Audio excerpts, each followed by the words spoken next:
त्रिदलं त्रिगुणाकारं त्रिनेत्रं च त्रियायुधं त्रिजन्म पापसंहारम् एकबिल्वं शिवार्पणम् त्रिशाखैः बिल्वपत्रैश्च अच्छिद्रैः कोमलैः शुभैः तव पूजां करिष्यामि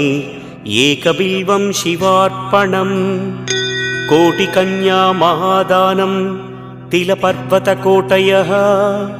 काञ्चनं शैलदानेन एकबिल्वं शिवार्पणम् काशीक्षेत्रनिवासं च कालभैरवदर्शनं प्रयागे माधवं दृष्ट्वा एकबिल्वं शिवार्पणम् इन्दुवारे व्रतं स्थित्वा निराहारो महेश्वर